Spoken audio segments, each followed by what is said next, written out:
Hey, this is the Daily Overpass. My name is Eric and I make apps. Now today I want to give you the best advice I've ever gotten for getting a job.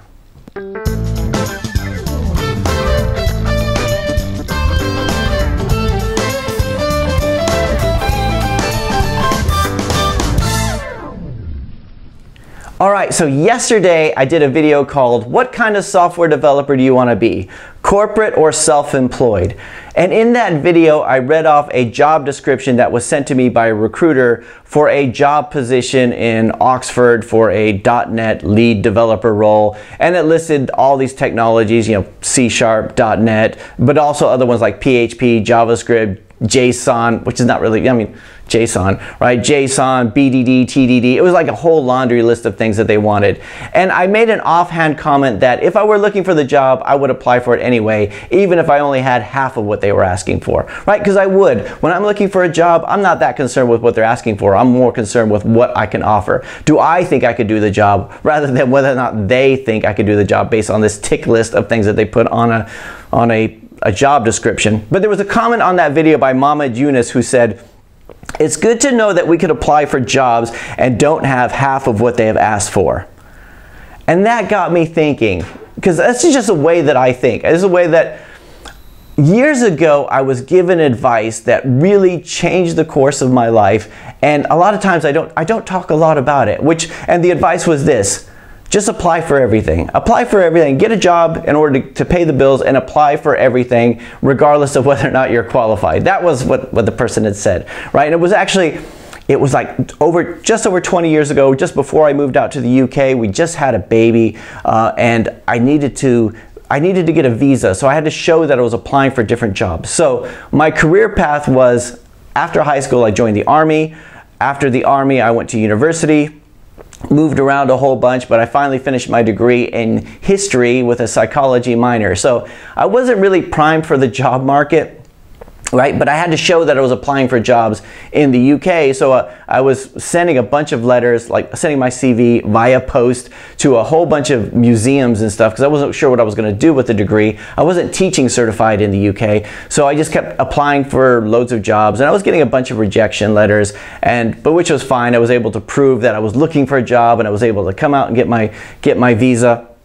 Right? When I came to the UK, my first thing was, we have no money, we have loads of debt, and I have to find a job. So I took the first job I could get, which was working in a factory. So it was a factory about a mile from here, which doesn't exist anymore. But my job was to wear like white overalls, a white hat, and just stand on a conveyor belt and take yogurt pots and put them into boxes. Just 8 hours a night. I would work from 10 o'clock until 6 o'clock in the morning. Right?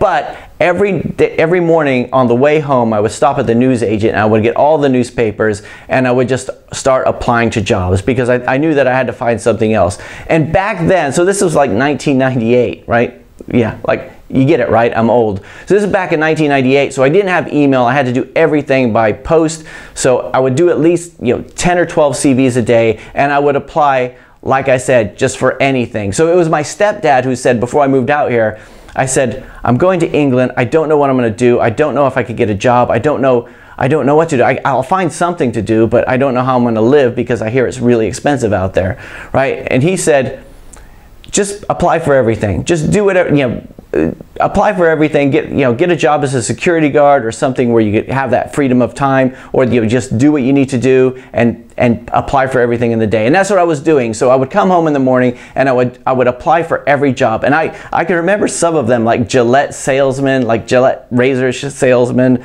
a whole bunch of jobs where it's like caretakers of establishments, and I would literally do at least 10 CVs a day, and I would just send them out, right? And I got like 3 interviews in 2 months' time, right? Just 3 interviews. One of them was for manager of a Blockbuster video in Oxford, which was like a terrible job. First of all, I would be out of work now if I chose that career path. And I remember the guy pointing to the doorway and saying, there's a homeless man who sleeps on the other side of that door every night, because it wasn't a great neighborhood. Right? And I didn't get that job because I needed too much money. I told him I needed $15,000 a year, and he said the job only paid 11. And I couldn't understand how they could be so low, but because I put that number out there. By the way, if you interview and they ask you for what rate you're looking for, never answer that question. The answer is always going to be too low or too high, and it's up for them to make an offer to you. That's always the way that I've done it. Or I go through my recruitment agent and they handle all that kind of stuff. That's not for me to talk about that. My job on a job interview is just to go in and impress them. I had another interview for Thames Trains as a ticket collector. And I remember giving, like, they were asking me questions about why do you want to work on the trains collecting tickets, and I didn't know. I'd applied to so many jobs, I couldn't even remember why I applied for it. I just applied for everything, and then I would just hear certain things back. Most of the time, you never get a rejection letter. Most of the, and occasionally you'll get an interview, and you'll be like, oh God, I can't remember I applied for that thing. But I remember telling Thames Trains, I said, I've always loved to travel. I just BS. I'll just make up stuff. Like my job in an interview is to pass the interview. So yeah, I've always wanted to travel. I love trains. I've always been a train enthusiast. No, and I didn't get that job either. I was devastated. And finally, and this is the strangest part. I got an invite to an investment bank, to Barclays Capital in London. They had this open evening, and I was invited to it. Right, so I had to go. I had to take a night off from wearing my overalls, packing the yogurt into boxes, and I had to buy a train ticket I could not afford. I didn't have a suit that fit me, so I went to a charity shop, which is like a thrift store, and I bought a suit for £8, which is like whatever, $10, $10, $12, right? And which probably belonged to someone who passed, right? It belonged to a guy. It probably belonged to an old man who died, and it wasn't good enough for him to be buried in, so they put it in a charity shop, and I bought it, and I went to the interview in it. And at the interview, they're asked a whole bunch of problem-solving questions, and it was for like a software development job, and I had no software development experience on my CV at all. The only computer experience I had was WordPerfect. Right? But I did really well on a math test that they sent me. They sent me a math test, and somehow I did really well on that. So I went in there, they asked a whole bunch of problem-solving skills, and the next day, they made offers to several people, but the next day they made me an offer. And I think what happened was I was not the ideal candidate, but they put me in a trainee program, right? But I was thrilled. So they hired me, and I started at this place, and I had no experience. And from that moment on, I was just studied every day. I would read every day on the train, 2 hours there and back. And after a few years, I became proficient at software development. I got certifications in Microsoft. I did all that kind of stuff. But to this day, I think they made a mistake. I think there was probably another guy there named Eric at the open evening that they really liked, and they got them confused with me, right? But I wasn't gonna let that stop me. Once I got my foot in the door, I would go from there and there. And then from then on, I've never not had a job if I didn't want one, like not for more than a couple of weeks anyway, because I do the same strategy. I apply for everything. I know so many software developers who will talk themselves out of a position. They'll look at a job description and think, I have that one, I'm really good at that one, but I don't have that one. Or they'll say, yeah, they probably need someone with corporate experience in this, or they need someone with professional experience, and I've only been doing this off to the side.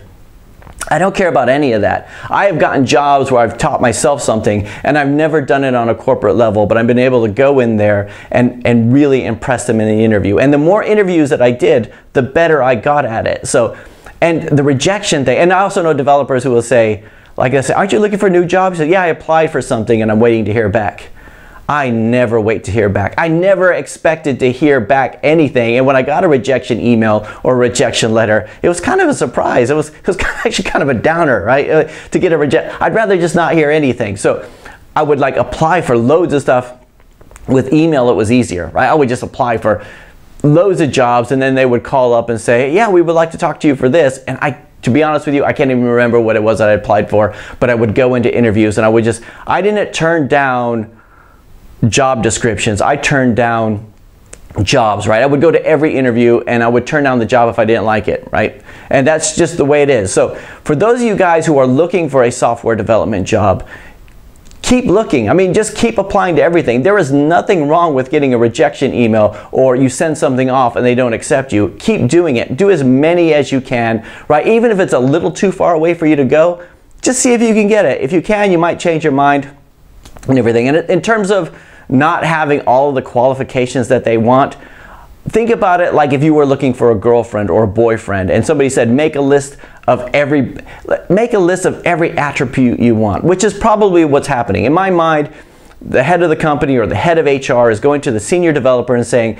make a list of everything you want for this role, make your wish list, and then they just put it in the job description and they send it out, even if nobody's going to meet all those criteria. Some people are going to be intimidated and not apply to it, but like if you did that for a boyfriend or a girlfriend and somebody came along and they only had a few of those, but they had a bunch of other qualities you didn't know about, you'd still go out with them, wouldn't you? Right? That's just their wish list.